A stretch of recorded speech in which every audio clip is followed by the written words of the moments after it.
Washington County Commissioners Court is now in session Tuesday, September 23rd, 2025, 9 a.m. Commissioner Majewski, would you do the honors, please? Yes, today we have Mr. Robert Mabry from the Faith Mission, leads an invocation, then we'll do the pledges. Good morning, everyone. Good morning, Your Honor. Most holy and righteous Father, our God. Father, we come before you this morning with humble hearts and bowed heads. We come before you saying thank you. Thank you for this day. Thank you for this time. Thank you, Father. You said in all things give thanks. We just heard of a passing of a loved one, a friend, a mother, a wife, a sister, a brother. We just heard of it, but we understand that you're too just to make a mistake. So we say thank you. And we know when we call upon you, you answer, so we say thank you. You rescue us day, moon, noon, night, anytime we call upon you. So we here at the Commissioners Court this morning call upon you to help us this day to make the correct decisions, to make the right choices, and to do the right thing, not for our sake, but for your sake and for your glory. We give you honor, praise, and glory in the mighty name of my Father, Jesus Christ, our Lord and Savior. Amen. Amen. Our pledges. I pledge allegiance to the flag of the United States of America and to the republic for which it stands, one nation under God, indivisible, with liberty and justice for all. Texas flag. Honor the Texas flag. I pledge allegiance to thee, Texas, one state under God, one and indivisible.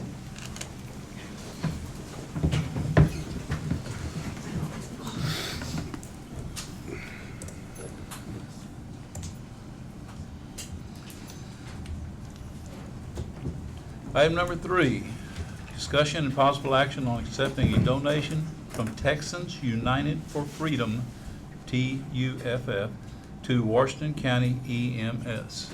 Mr. Dramus? Yep, Judge, hard to follow that prayer. It's pretty good. I'm usually up here asking to spend money, so I'm just going to bathe in this moment of receiving money for a minute. But I guess about a year ago, Phyllis Stagan reached out. Some of y'all may know her.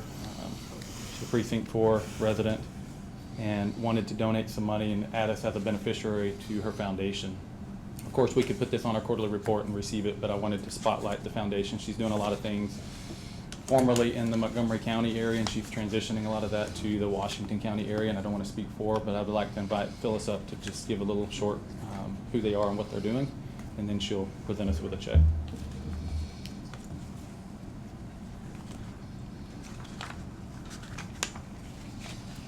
Hi, good morning. My name is morning. Phyllis Stagan. I'm the president of TUF, Texans United for Freedom.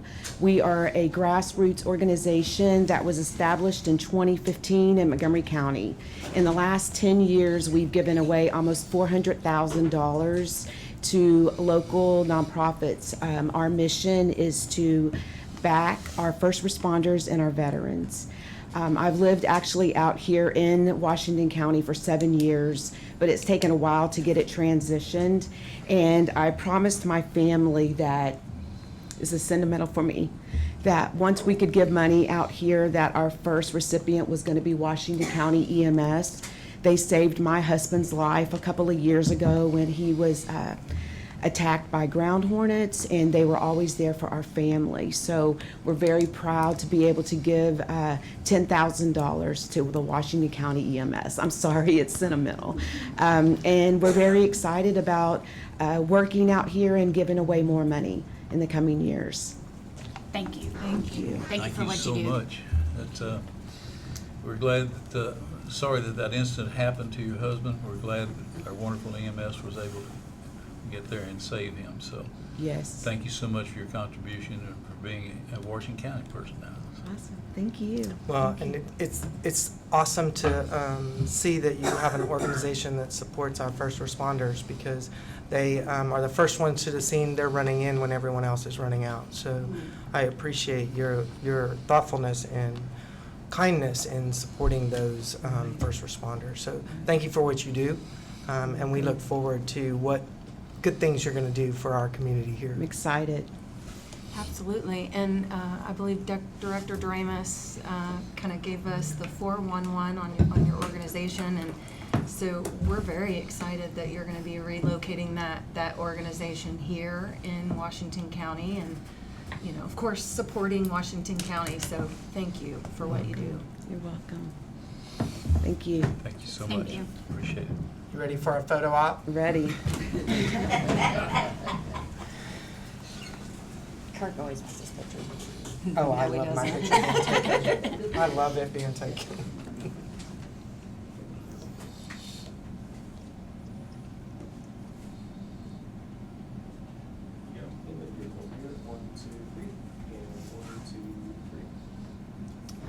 Thank you. Thank you. Thank you. Thank you.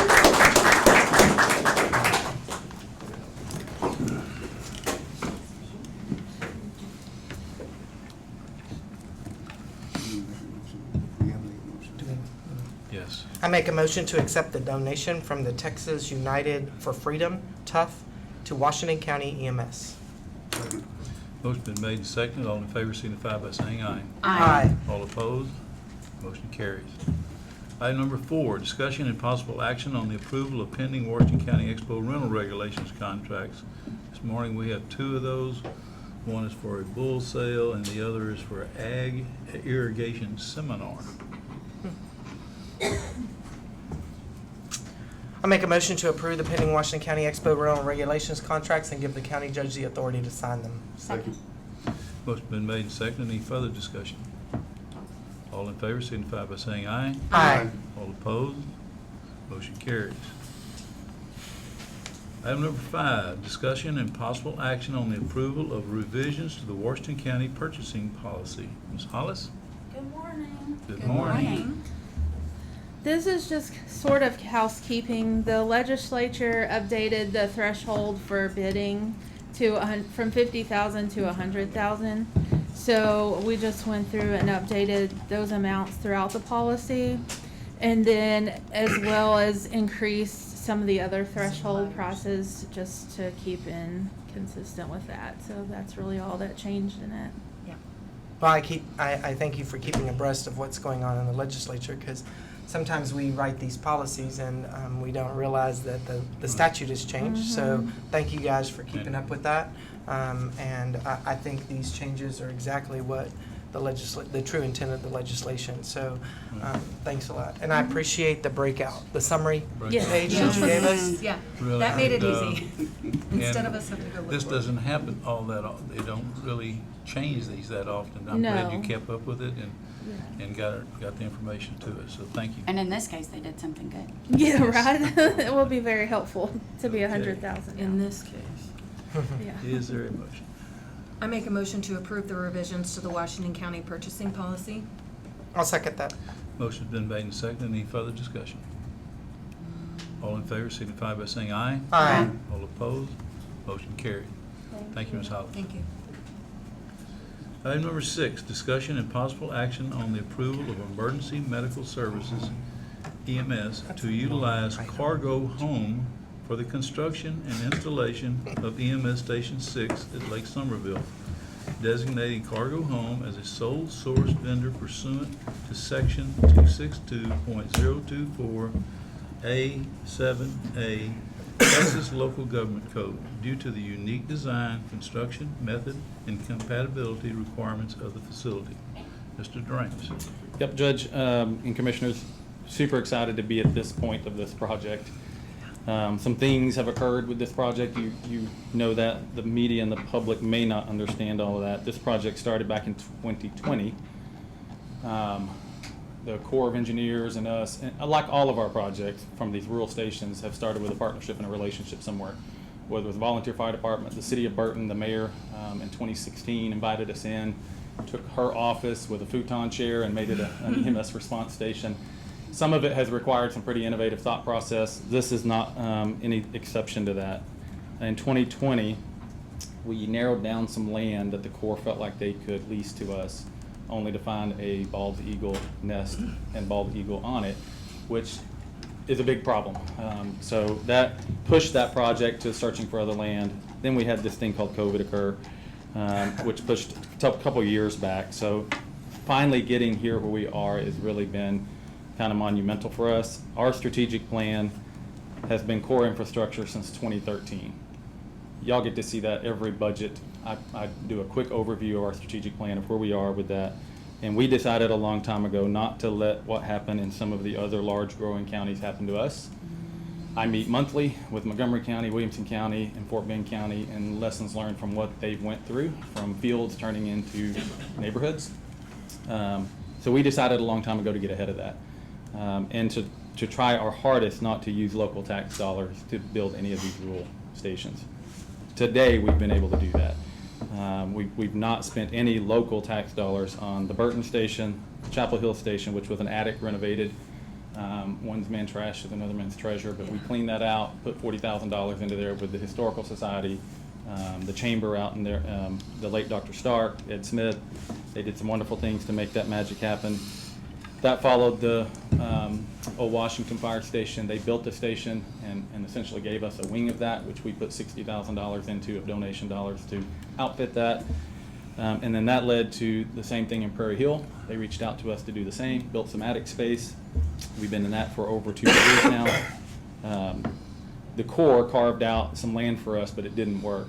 That required our change of venue to be on LBJ Drive, which was where we wanted to go in the beginning.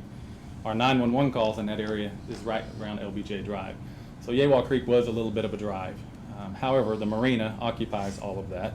So at the time, Sherry and Salome Carver met with the judge and said, we will carve out, you pick the 2 acres, we'll carve out the 2 acres back to the Corps so we don't have to sublease it from the marina, and then you can direct lease that land for a 30-year long-term lease with the Corps, which she did, thankfully. They deserve credit for that because they didn't have to do that. They had a long-term lease on that land and a committed lease on that land. They carved it back to the Corps, who then leased it to us, and here we are today. We did go out for general, I would call it typical construction loans or bids, RFQs, twice. That ranged from $2.1 to $4.5 million, which obviously was going to require tax dollars to do, which is when you guys rejected those bids and said we need to find something else to do. A professional acquaintance of mine knew that we'd been working on this project for a while and said you might want to check on this cargo home situation that they've been building SpaceX stuff with down south. It's in a pretty harsh condition climate, might fit your need. I was a little skeptical. We drove to Waco, visited with Isaac, who's here in the audience today. He can speak on behalf of the company if you need questions. Overly impressed. Like, I was a little skeptical, like, I don't know how that's going to be your look, but overly impressed with the quality, the high-end piece of that, and really exactly the square feet that we were needing. We had grown that facility trying to capture things to probably something that didn't need to be there. Just as a general, the Prairie Hill Volunteer Fire Station is 720 square feet. The Washington one's about 850. The Burton's about 1,000 square feet. We added on a bay to that 2 years after the fact because we didn't need a bay originally. The Chapel Hill is about 650 square feet of attic space. This site facility will be right at 800 square feet. So it fits right in line with what we're wanting to do. The sheriff whispered in my ear coming up here, are we still accounting for space for future, whether it's law enforcement or whatever? This does have that space built into that. So what we're asking the court to do is to consider the purchase of this. And you have that scope in front of you. It's a turnkey project, so they'll build it off-site. I'll let him talk about that if he needs to. And then basically bring it here and turnkey it on site. It includes everything from slab, septic, utilities, appliances, engineering, architectural review, all the stamps and appropriateness. The county auditor's office did send it through a very thorough, which I appreciate. That's the first I've been through that process of the sole source vendor with the new county auditor and the assistant county auditor. They did a really good job. I provided that in your packet or in the chat notes of the team's meeting so you could review the background that they did to authenticate the sole source vendor. And I think that covers it, but I'll answer any questions that you may have.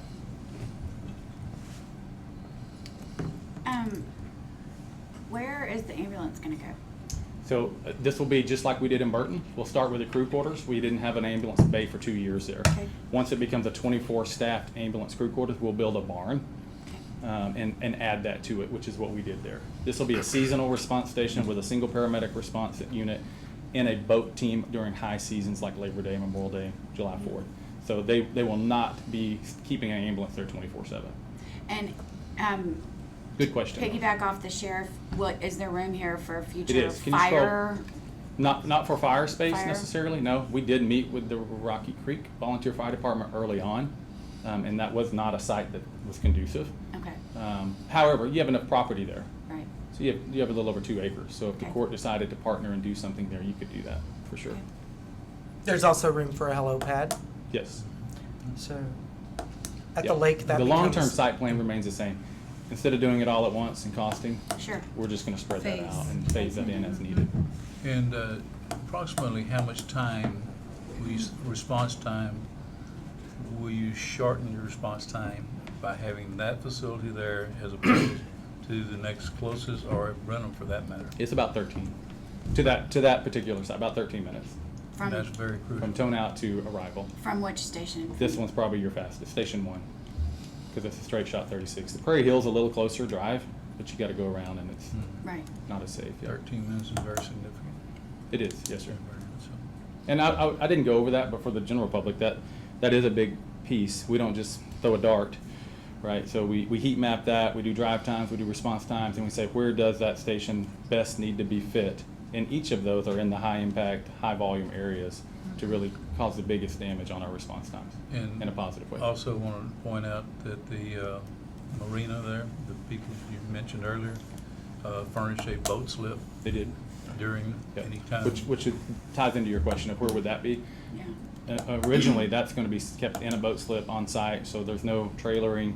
If you have a boat response call, essentially drive Right over, there. which So is you- in the marina, the way that we situated, drive over to the marina, get the boat, go.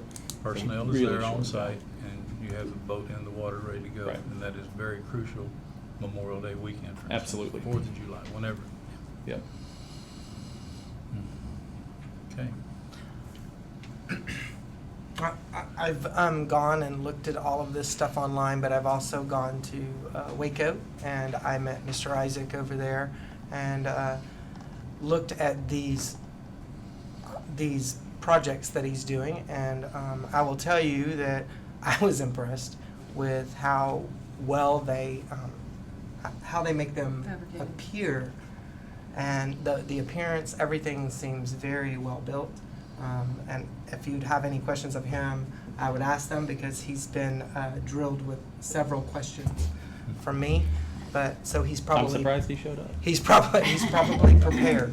So The only thing I will add is, because Peggy's sitting on the front row, is we were able to get this under we have a little over $500,000 of CARES dollars, which that's non-local tax dollars again, and those dollars came from overtime of paramedic salaries during COVID that the federal government reimbursed us on, that we invested and put in an account for the future site of this bill. So Correct. again, staying with the thought of how can we do this over time and not raise taxes, create an ESD, do something that's going to have to increase our taxes to do so. We've been able to do it with non-tax Right. dollars. So, yeah. So it's a good time, what is that amount of this purchase? Scroll down. Just under 5.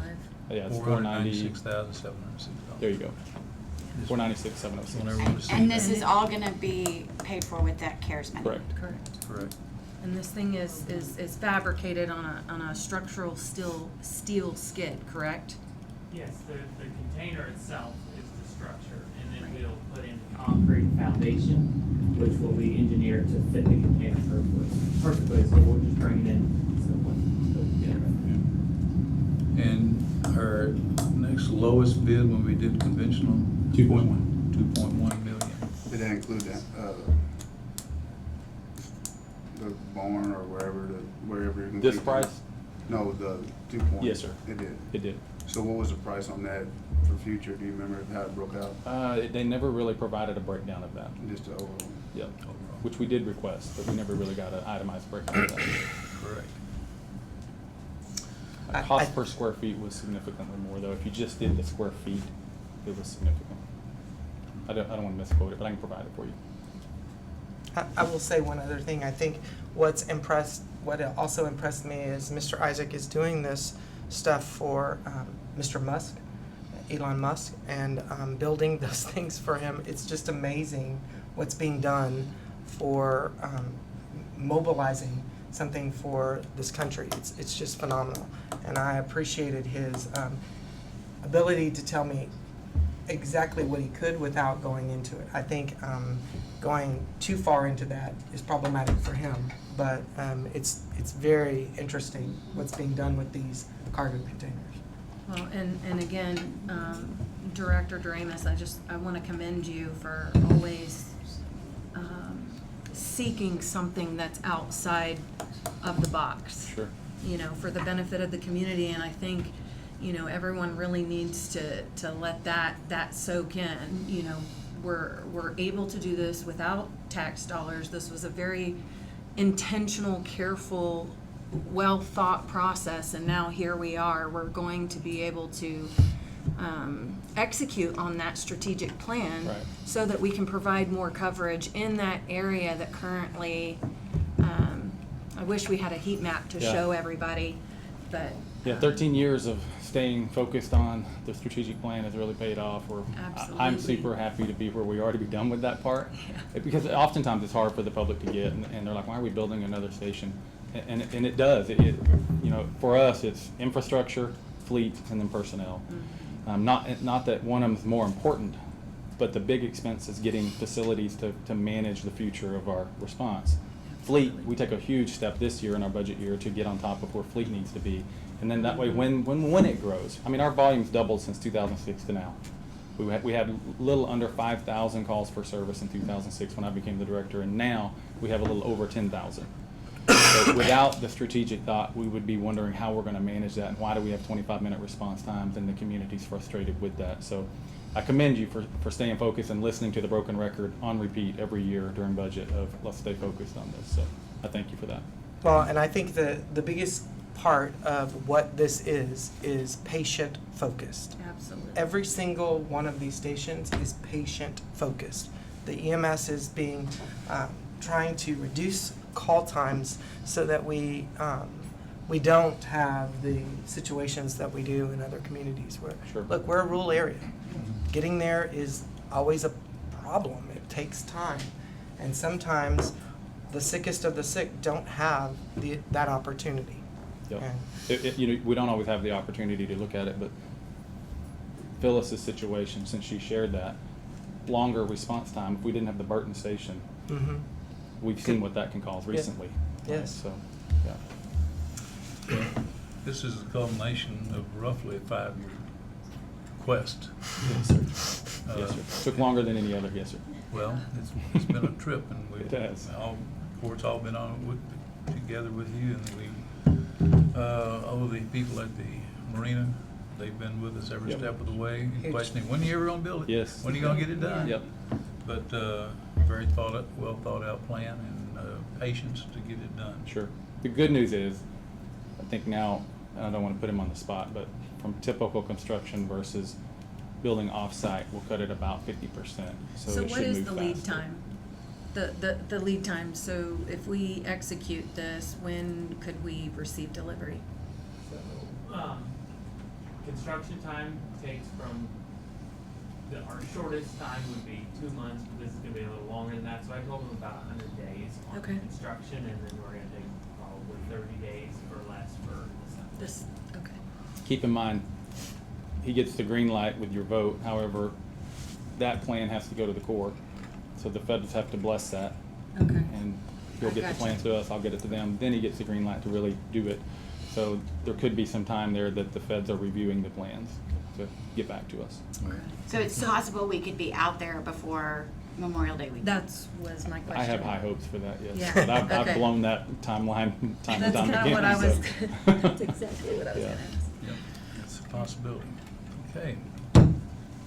I make a motion to approve the emergency medical services to utilize a cargo home for the construction of installation of an EMS Station 6 at Lake Somerville, designating cargo home as a sole source vendor pursuant to the section 262.024A7A Texas Local Government Code due to the unique design, construction method, and capability requirements of the facility.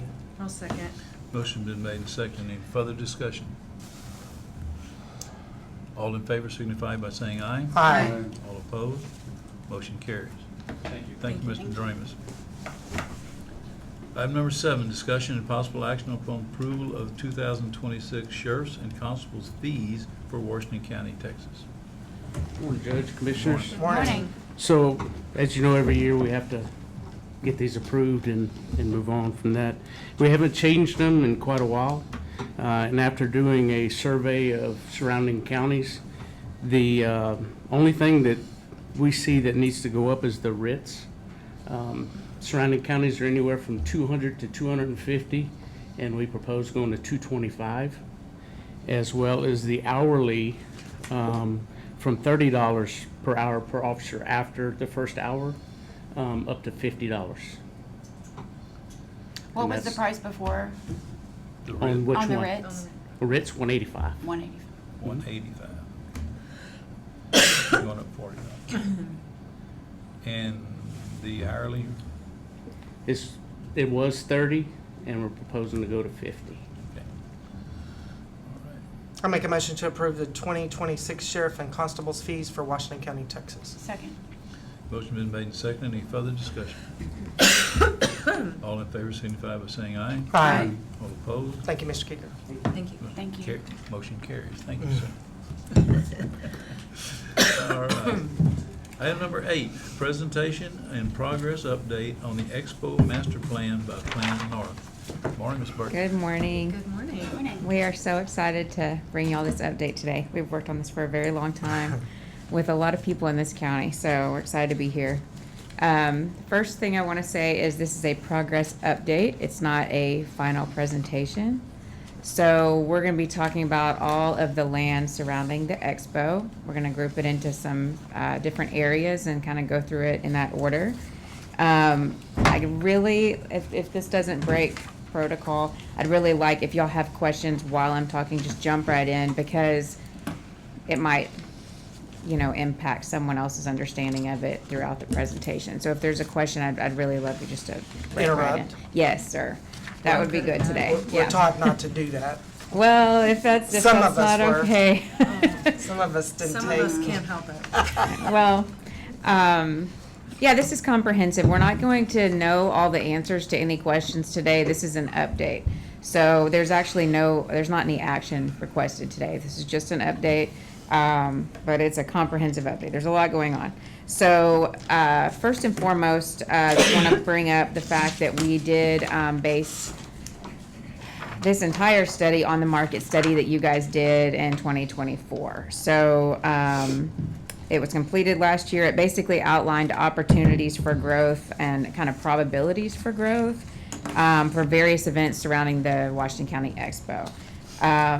So let's kind of start, and if y'all don't mind, whoever's working the computer, do you mind putting it on the site plan as part of the packet? If that's on there. Yeah, thank you. So we are going to start on the side of Old Independence, where the Washington County Sheriff's Office is. Do you mind enlarging that just a little bit, please? Sorry. Yeah, so the blue building that's marked with number 12, that's the existing Washington County Sheriff's Office. So I want to point out we have two kind of efforts here going, and we've divided them by side of Old Independence. So we're looking at projects associated with the Washington County Sheriff's Office, and then projects associated with the Expo and the fairground as separate but also interconnected. So let's start on the east side of Old Independence. So what we're talking about on that side is the needs associated with the Washington County Judicial Center, which our judge and Commissioner Hanneth have been working on for quite some time. That is a large endeavor, and the right way to start that is to follow a process based on needs. And so before we get to any kind of ideas or what that looks like or placement, it's really important to study those needs. Ironically, I had never been called for jury duty until very early this year in Washington County, and ironically, I was selected to go to the, first round, whatever. And so I got to experience jury selection here as a citizen, and that was crazy. We are way out of space in that capacity. So before I went and professionally met with everyone, I got to sit there in that room and experience it. So accessibility is a big deal, security is a big deal, space is a big deal. The appropriate adjacencies for offices running those courts is a big deal. And so I got to kind of sit there and witness that. So after that, we met with many of the county departments, the district judges, district clerk, district attorney, county court at law, county clerk, county attorney, constables, the sheriff, and the jail, juvenile probation, and adult probation. So we basically had the same meeting with all of those groups, just highlighting their needs and also asking them about where they saw those offices and those tasks going in the future. Like, how would they grow if, what parts are changing because of trends involving digitization and technology, and what parts are continuing to grow. So we got a good feeling on that. What we also did is we've been doing some research about the most efficient way to handle court in a county, and it certainly has become evident that connecting to the jail is the right answer. We've done a lot of research on that, and that is for sure the right answer there. What that allows is the transport of inmates to stay in one facility. That's both good for them, and it's also good for our law enforcement, and certainly good for the community. So what you see on that map is just a probable location for that facility. That's about as far as we're at on that. What you see in marked as 22 is a secure inmate corridor, which is an element associated with that building where law enforcement and inmates would go to and from the jail and the new judicial center. Other parts of the judicial center would be public facing. There are some very significant grades on that property, grade changes on that property. If you haven't driven by and noticed it, it's essentially a hill. So what we're doing at this stage is we're just getting really careful about those grade changes and figuring out what that corridor would really look like. What we did notice, and I can share, is where you see item 29 in green, the Sallyport. We think that the best and most economical kind of forward-facing way to connect this building would be to renovate or either replace, I'm leaning toward renovate, but we're gonna have to look at that very carefully, the existing Sallyport. So there's some constraints when it comes to that Sallyport in terms of height and probably longer-term size in general. And so that would be a great way to solve those issues while also providing a way to connect to the new building. And Sheriff's here if he has anything. At any point, jump in if you, okay. But we've been over there looking at that, and that Sallyport does not accommodate some of the vehicles that they have currently. So a lot of inmates are having to be unloaded outside the Sallyport if they're in that larger vehicle. So that's just a way to kind of, kill two birds with one stone. So, let me think through this here. So in terms of county needs in the Judicial Center building, they are also great. In terms of security around the courthouse for those employees and the way that those offices work together to support court currently is not ideal.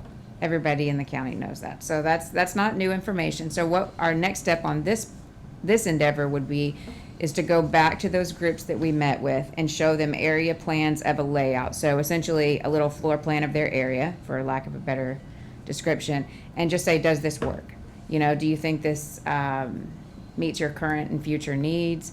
And then we kind of look at adjacencies of what offices need extra security, which ones need to be next to others, and which ones don't. Which one kind of need a little privacy from other areas. What are the primary areas, offices, departments that you're looking at going into that building? Yeah, so generally speaking, the ones that, and I'm saying this is general because I called out like sheriff and jail and constables. But we're looking mostly at court supporting offices such as the district judges, the clerks, attorneys, county court at law. Let's see. We're looking at juvenile and adult probation a little bit differently. But we still anticipate that they would be in that building.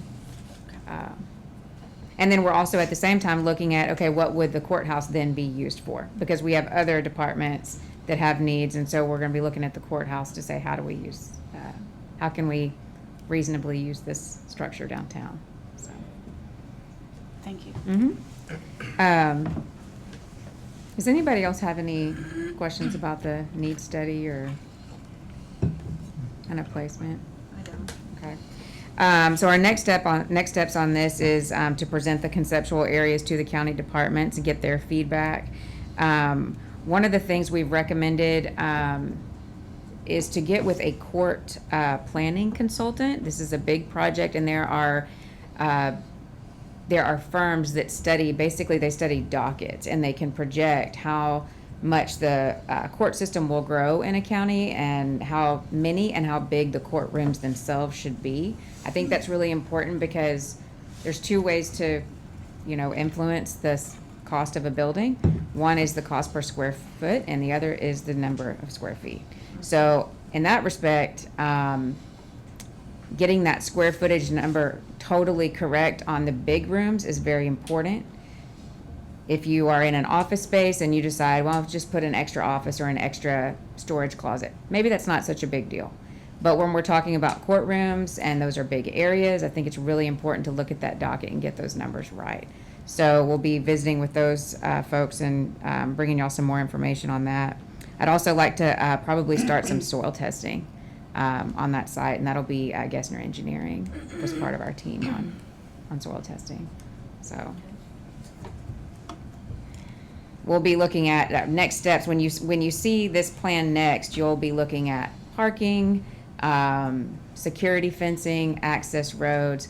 Just have a little bit more information, but right now I just wanted to show kind of generally speaking what we're thinking for that building. And when you talk about security fencing, are you talking just like around the jail, or are you talking specifically, because I know early on we had conversations, about having a gated access for employees, particularly, you have judges and their Attorneys. security, is also paramount, so.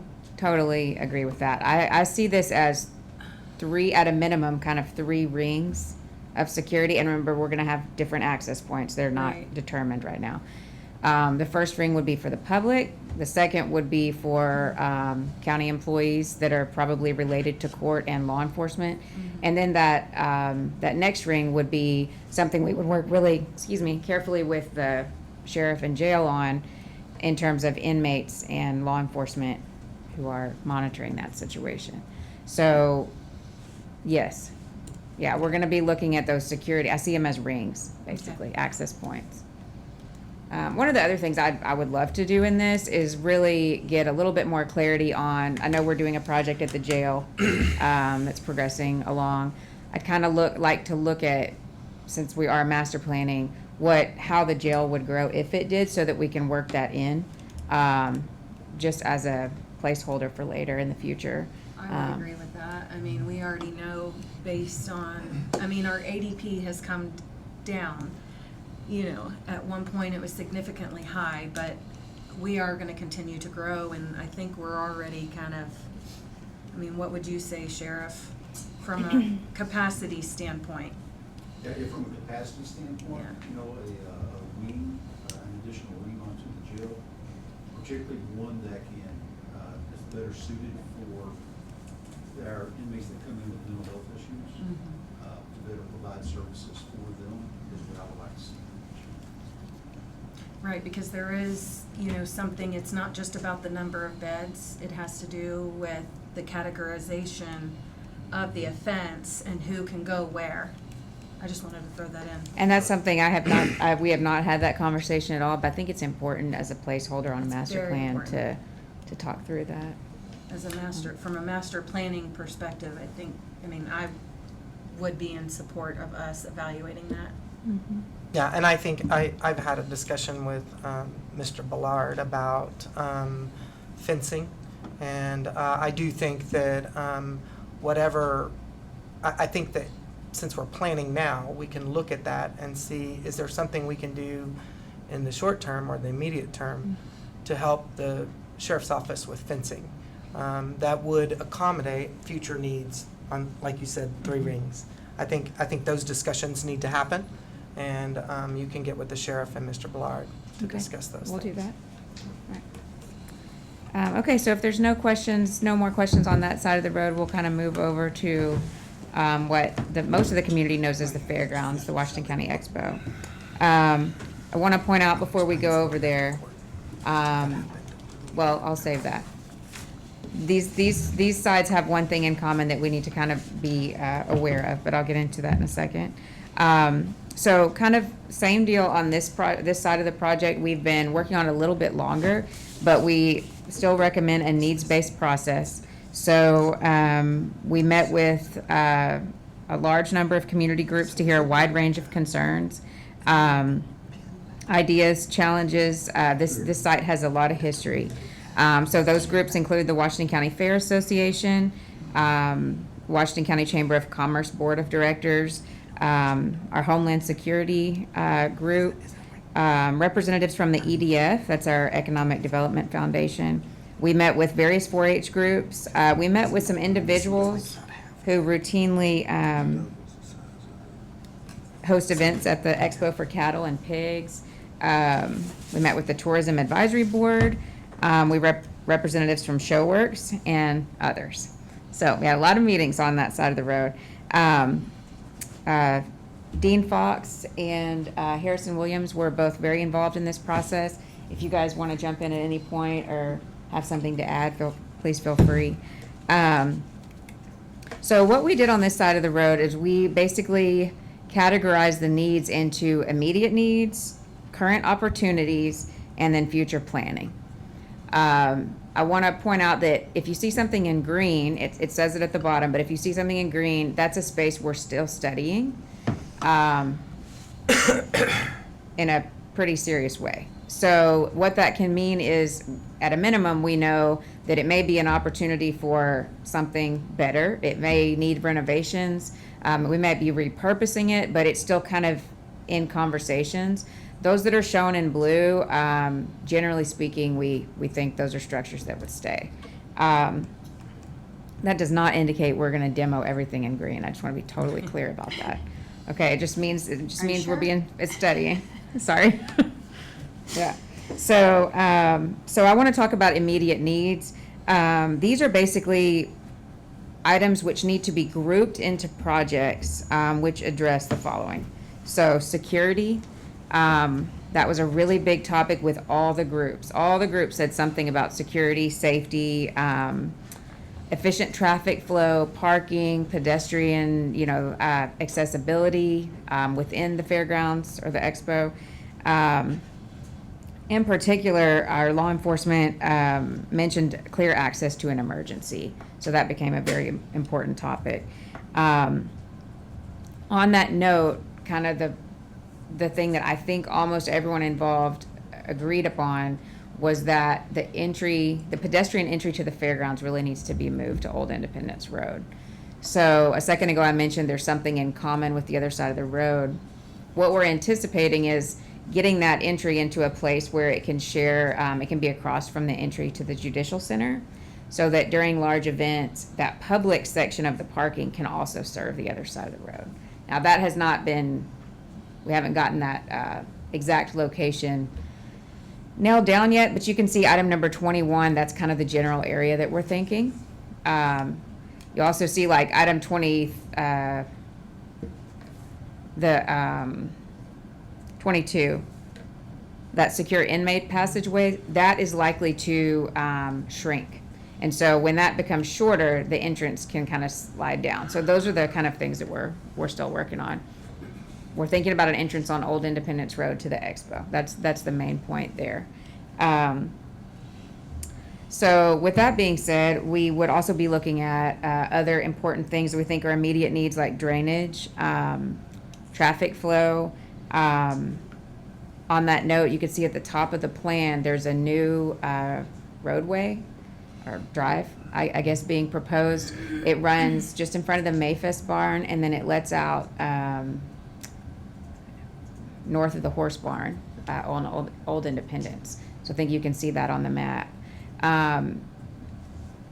What we know is that there's a creek right there, and the floodplain is large. What you see in that dark gray area on the map is actually what's considered the creek. And we're working with the civil engineer and our surveyor to really get total clarity on what part of that floodplain is really accurate at this point. So we're working those things out, but what we do know is we can kind of loosen the bottleneck of that whole site by extending the road. So you can see that location there. Once we do that, then we can control traffic a little bit differently, even with respect to shuttling people from, say, the high school or another location. That gives exhibitors and people hauling trailers, livestock, et cetera, a different way to come in than those who are being shuttled in.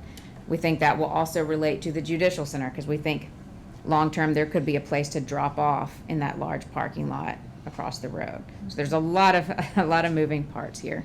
Yeah. Would the area be between the current road behind Barn 3, the current exit, and this new exit, would that be designated parking? Say that one more time. Between Barn 3 and the new extended access road? So there's going to be an area over there that's going to become detention, essentially. Okay. They're a low area. And that's a pretty steep hill right there. Again, there's a lot of grade changes on this site. I'm not totally convinced that next to the barn parking is real achievable, but maybe closer to the road. Okay. Yeah. I'm just curious because Very steep hill. Parking's always an issue. I know parking is a really big deal. And the next time we come over here, I think we'll be able to show you, parking and a number of spaces, things like that. What we do know is in Washington County, people will park their truck anywhere they need to. But we're gonna give them some more options. So, all right, so we'll be looking at drainage, we'll look at traffic flow. One of the things that we studied very carefully with some of the people involved in the Washington County Fair are utility upgrades. So the reason why the Washington County Fair, even though we have lots of events on this site, is very important is because it is really a case study for the maximum use of that site. Okay, so it is maxed out during the fair. So if we can say that during the fair, all of these pieces work together really well, and then we can turn around, address those needs, and then divide that up where the county can lease that to multiple entities at the same time, then that's a great case study. So the fair is important for a couple of reasons. One, because it's a really important part of our community. They have a lot of insight, but also it is a case study for doing a lot at once. So the utility needs over there in the barns in terms of electrical, plumbing are very, they are critical needs. So they're gonna go in that immediate needs to be addressed category. Ventilation in those barns is really, it's a primary concern in that first group because, Mr. Williams is trying to rent these facilities to outsiders. If the place is comfortable, clean, accessible, there's nice restrooms, and it's comfortable during the shows, that makes a difference. It also makes a difference for during the fair. So dust control, heat control, airflow, we're gonna be looking at those existing barns. So I'm specifically talking about barns. 1, 2, and 3. Yep. To address some of those things. And I just want to say about accessibility, when we talk about accessibility, especially when architects bring it up, we always think about people in wheelchairs, which is true. They need to get around for sure, and that's mandated by code. The bigger thing that happens more often is there are so many people around that have knee surgery, they're senior citizens, there are people that just have a little bit of hard time getting around. Strollers. Well, I mean, we're all getting older, and we do have an older community sometimes that want to go to those shows. And so accessibility here just means making it easier to use the facilities as a whole. It doesn't mean a strict interpretation of going through and, you know, we did this a really interesting way on a different project recently, where every time we touched a building, we tried to make that space better. And over time, it built this system which was just really accessible. It wasn't something you bit off all at once. So we'll be working toward that goal. Do y'all have any questions about the kind of immediate needs on that side? One question I do have, is the food court considered under these barns? You mentioned specifically barns 1, 2, and 3 for ventilation and Yes, airflow. ma'am. Okay. Yes, ma'am, it is. Yeah. The food court's hot. You know, on that note, we'll talk about it a little bit later on, but on that note, we are moving toward different ways to, you know, the food trucks are more of a Right. popular way to serve food today than they used to be. So we're going to be looking at, Possibly you know, how to repurposing implement. Sorry? Possibly repurposing that Yeah. use of that building. Everything's on the table. It's marked in blue because it's a decent structure, Mhm. you know. Sure. But yeah, food trucks are going to become something we look at. I think the thing that may have gotten not heard as well as it needed to be is that the way you articulated that we want to make certain that we accommodate the need for the Washington County Fair, but at the same time accommodate needs for events that are outside of the fair in the rest of the 11 months. And the reason that is because it is something that's important in terms of hotel occupancy and economic development for our community. And it also helps with that funding helps offset our cost for this facility. I think that what this court has been, and I know this court has definitely been talking about in several budgets, is that the return on any investment down there needs to be increased. And that's what, if we can get to a point where we're studying what is the optimum amount of return, it will be very important in this venture. That's very accurate, kind of finding that balance between, you know, making sure that we're maximizing our economic development, if you will, footprint, while maximizing our ROI for the constituent, you know, obviously to minimize the amount of tax dollars that goes to supporting the facility, so. And all the while accommodating the fair. The fair. Look, this is one of the oldest fairs in the state of Texas. It is the It oldest fair. is. And I think that we want to accommodate the needs of the fair. Yeah. So we need to be able to do that, make this, like I told Mr. Baker today, it's getting bigger and better every year, right? The fair, Washington County Fair is bigger and better every year. So we want to accommodate those future growths and needs. All right. Well, Commissioner, I'm going to tell you about your biggest opportunity to do that. Tell us. What a good segue. Yes, Right. Yeah. thank you for that. I'm glad you said that, because that's, in my mind, I love the fair, but I see it as a case study in this respect. And their needs do very much back up what would help us get to that next step, and being able to use that highest and best use of that property throughout the year. So there are lots of conversations around what works on that site and what the biggest needs are. We all have different reasons, but we've come to the same conclusion. So we think the biggest opportunity for the future of the fair is to be able to divide events and host multiple events at one time. To be fair, Mr. Williams pointed this out a year ago. So we're going to talk about how.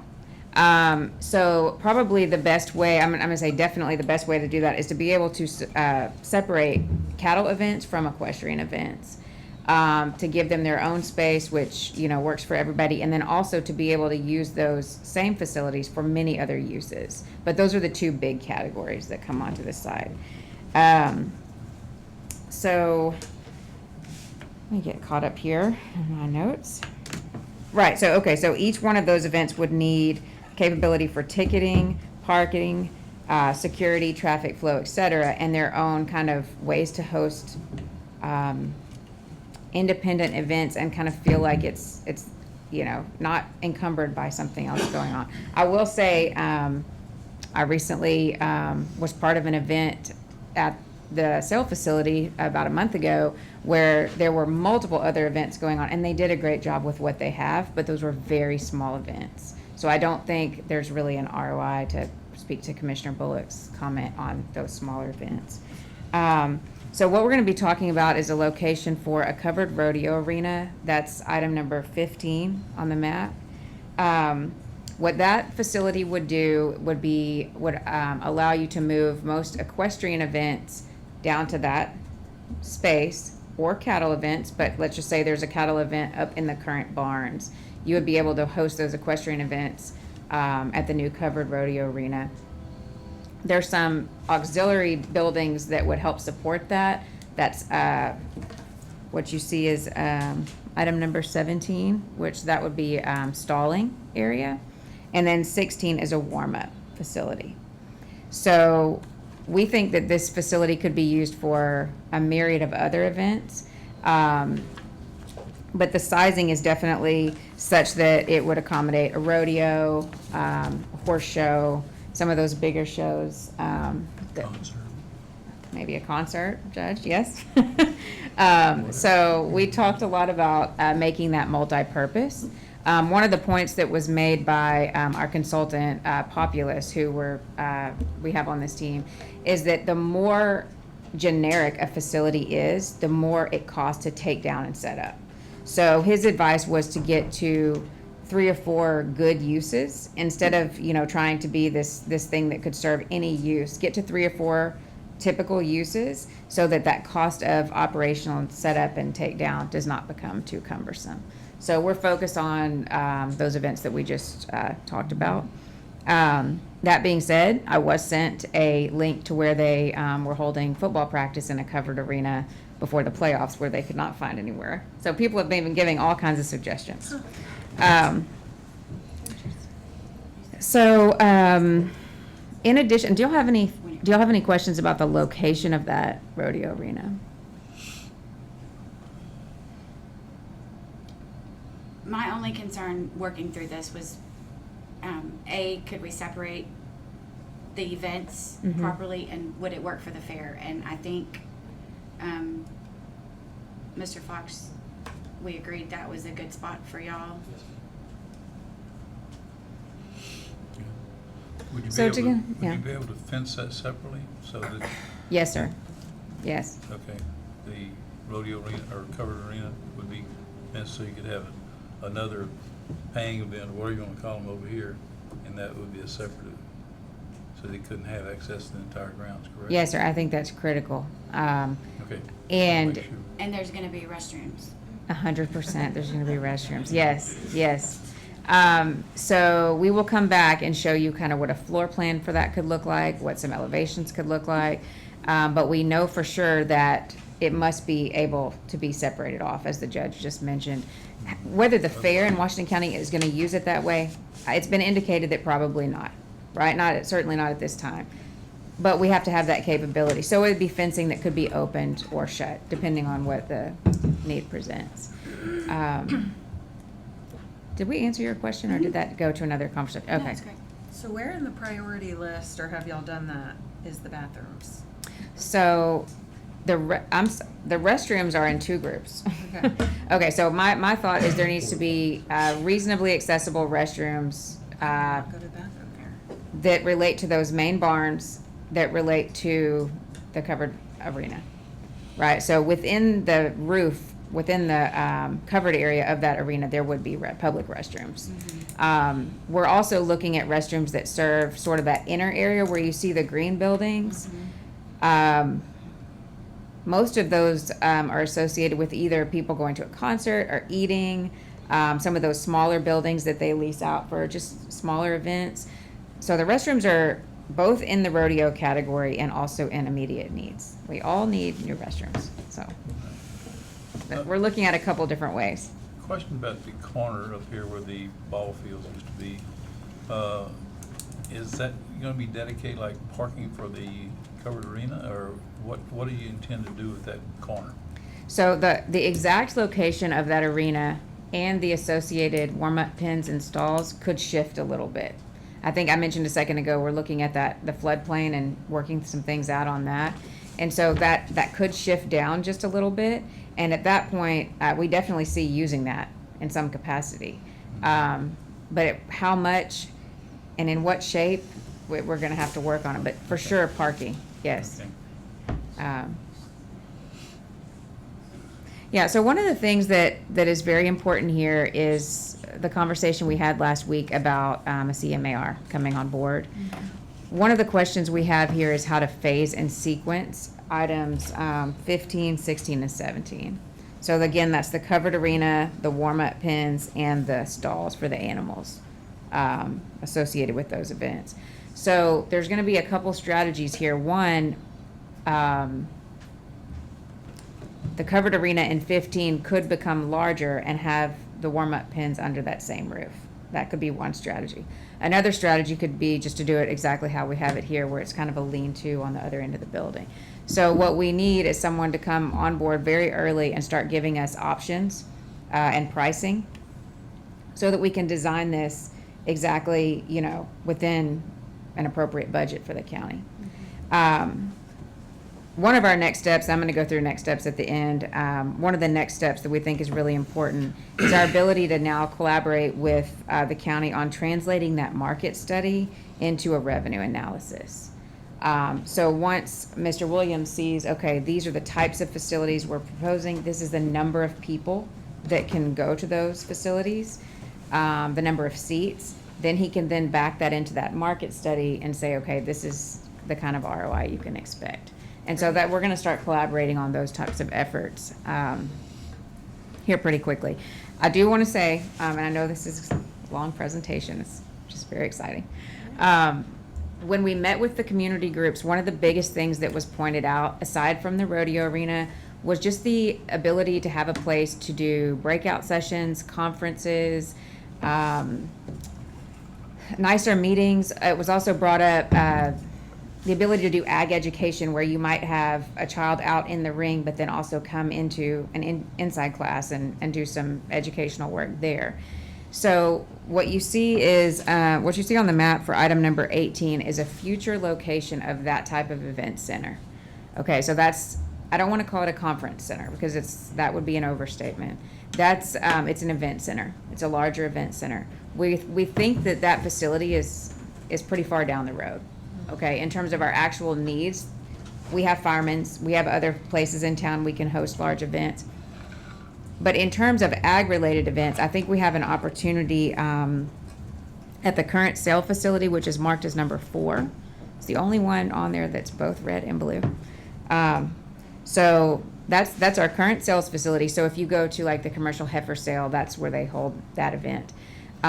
What we're thinking is if we were to add on to both ends of that building, then we could get quite a bit more square footage in there, and it works pretty well to do that. We think we could also, there's just a lot to be gained there in terms of restrooms, a lobby that's open to people who are maybe not attending that event, but give them a little room to walk in, go to the restroom, and exit out a different door.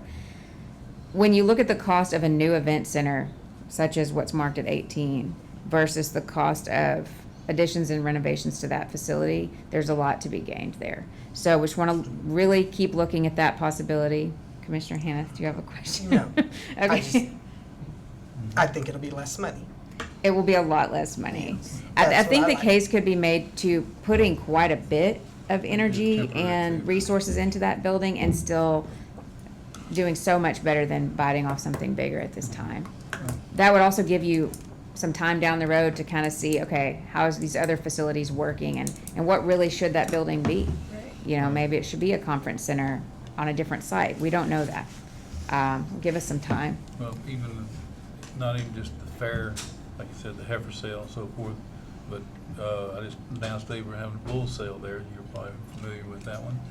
And it's too small for that. You know, you just don't have enough room in the sales facility for major sales. That's true. For major sales, we're short on space, but also the restrooms they've seen their better day. That's part of it. That's We're part going to of be looking at a renovation in there regardless. Mm-hmm. You know. And I go there for other sales, and it's just crowded. It's just, and that's all you say for it. And the restrooms, you're right, need to be renovated. And the kitchen area, it's a good space to be renovated and repurposed, not used. So. I think Restrooms so aren't too. cheap. Yeah, I know. I know restrooms are not cheap, but I think it's a good opportunity there to kind of, before we go and we say there's this opportunity to build something new, we really need to say, what have we done all we can with what we have? And I think that's a perfect case for that. So we'll continue to look at that.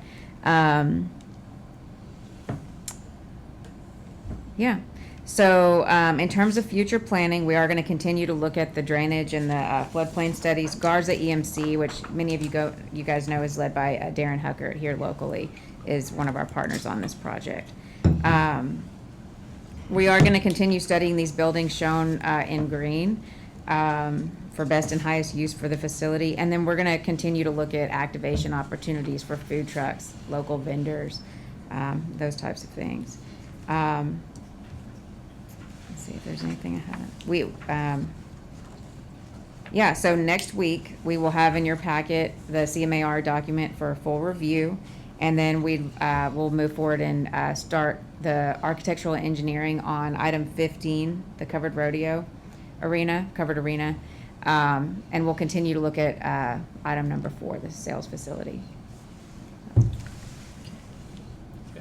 Well, thanks for the presentation. Yeah, and thank thanks you. for the work. Very thorough. I think you guys have put a lot into this, so I'm interested to see how this is going to work out for the master plan for the future of that facility.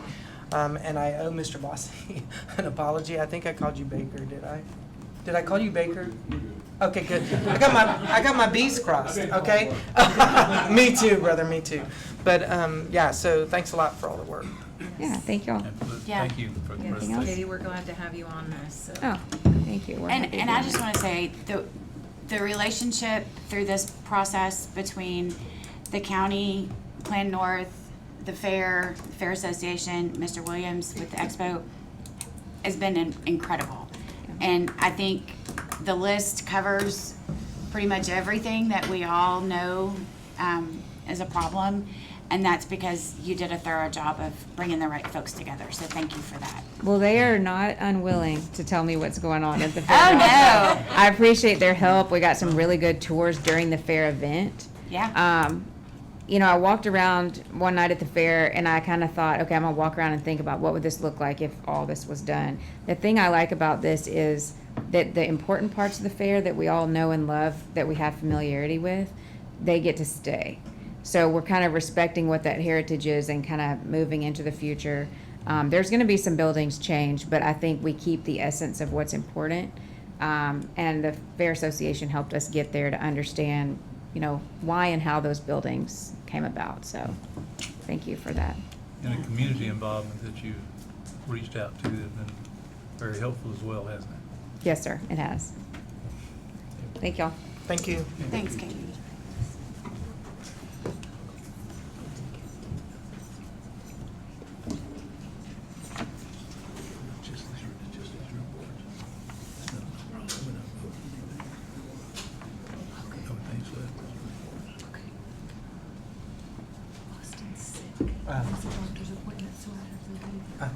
Okay. Item number 9, presentation of the following monthly reports. District Clerk's report. Oh, yeah.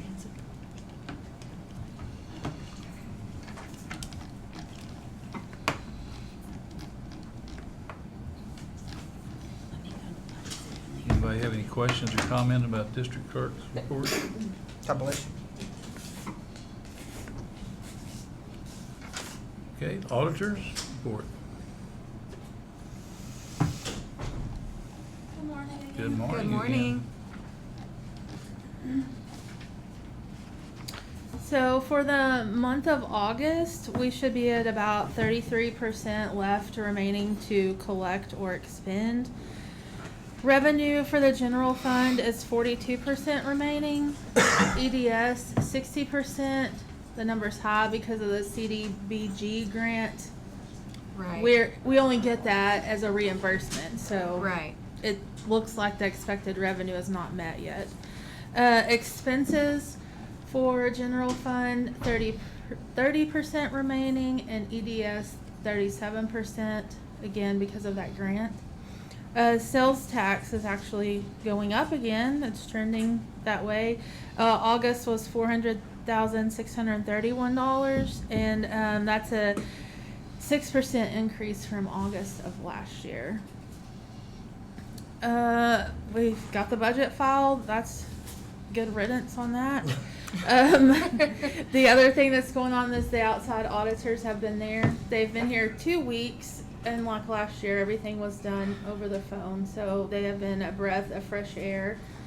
They are wanting to get us up in the modern times with our Thank goodness. financials. So I'm excited about that. But they are very, very helpful, and I'm looking forward to Are they them. making the same recommendation where we make the switch? Yes, they are, but they are very willing to help, not charge extra to get our books on the modified accrual. Modified, oh, Mhm. great. Yes, and he thinks that we can do that now, that it's not a huge issue.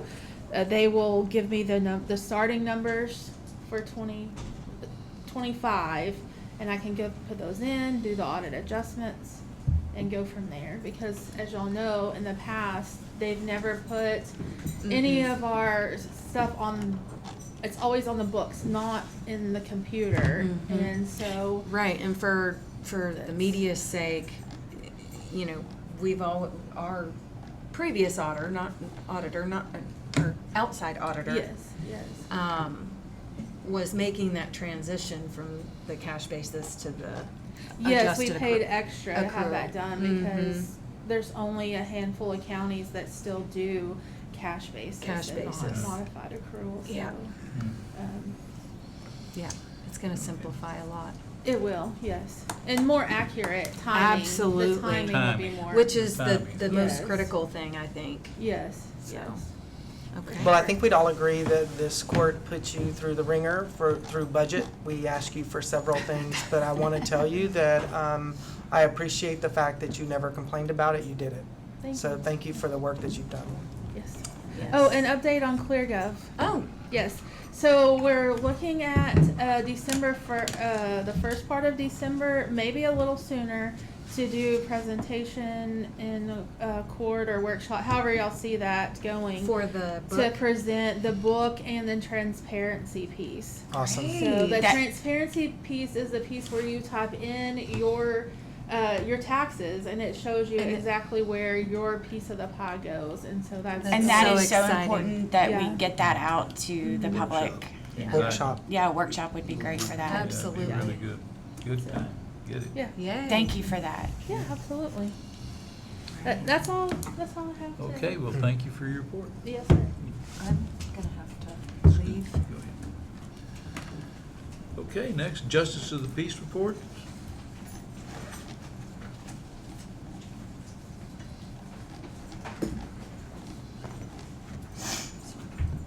Are there any questions or comments about the Justice of the Peace report? Next, Tax Assessor Collector's report. Ms. Gaskamp? Good morning. Good Good morning. morning.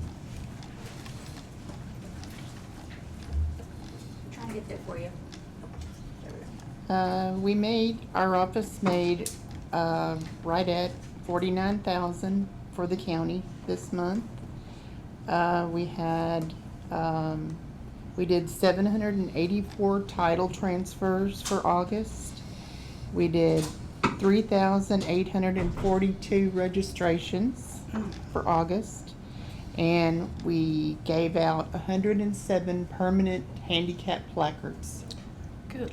107. So, I implore y'all to look at handicap status around the courthouse. I've even thought maybe we could get all the county employees to come here on a Saturday and break up the sidewalk so they could have access. We do go out to the cars and, give handicap placards to people that can't make it up the stairs or can't make it all the way down the hall, use the elevator and come back down the hall. So it is a very big need for the handicap parking. Well, handicap Um, parking, as you you know, I think we've had this discussion, is regulated by the city, the number of spots that can be there. And I've And- talked to them. There was one point where they were gonna give 100,000 to have that, worked on. And something happened and it didn't go through. Well, the courthouse renovation has to happen before the courthouse landscaping. That was part of the courthouse landscaping project, Oh, Ms. landscaping. Gaskin. Yeah. Mhm. So that will be looked at, revisited at that Okay, point, okay? please, please. It will. I also have the TABC report, and we did have one customer that had some past due, and they have paid that amount. I do have another customer that has some past due TABC fees, but we're working on getting that collected. Congratulations on collecting this one. Thank you. Y'all have any questions? No, thank you for your. Thank you. Thank you. Thank you. Okay, treasurer's report, Mr. Kramer.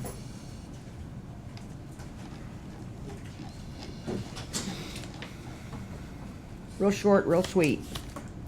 As you can see by the last page, Cadence Bank has changed the bonds from a whole bunch to just down to one big one to cover us for our pledge.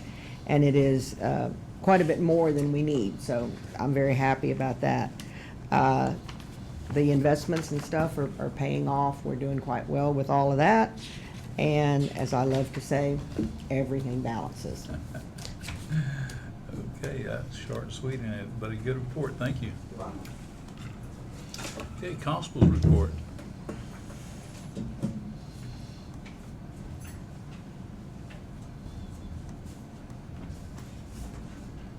Any questions about the constable's report?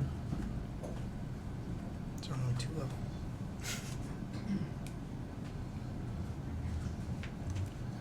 Okay, elections report.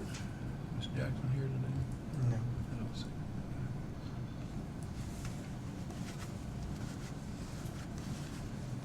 Okay, veterans report, Mr. Purcern. Morning, Judge, Commissioners. Morning. Last month was a very busy month. We had 274 contacts and 95 forms completed on behalf of veterans and dependents. It was just exceptionally busy. What was very unusual is that we had a number of funeral honors out of veterans that passed away here in the county that the Brenham Honor Guard performed. And just FYI, we can also enlist the help of our local military installations, and when I say local, 2 to 3 hours away, coming out of Fort Hood or San Antonio Air Force bases and military installations. And that happens. Enlist their that aid. is You said to enlist their aid to do what? their help, which we can send in a request, and they will send out personnel. They perform military funeral honors. And military funeral honors is the playing of taps. That's what I want you to explain, okay? Okay. What aid they were providing, thank you. Yes, sir. Yeah. Thanks for helping me elaborate on that. Okay. But to recognize those veterans, we had Robert Wilhelmsen, Willis Woods, Gerald Franklin, Richard Goodlett, David Easley, Roger Ellerman, Val Hinsey, and Wayne Miller. If you could scroll down some more, please.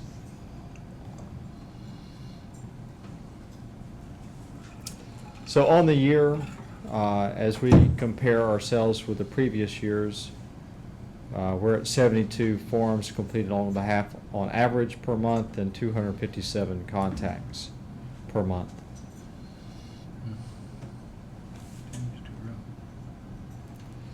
Any questions, Judge, Commissioners? No, sir. All right. Thank you for your report. Thank you, sir. Thank you. Thank you. Item number 10, discussion and possible action upon the approval of accounts payable. Well, it's a large amount this time. We almost hit $1.5 million. 1,498,659.82. That is the monthly fee that we always have for the helicopter stuff, that service.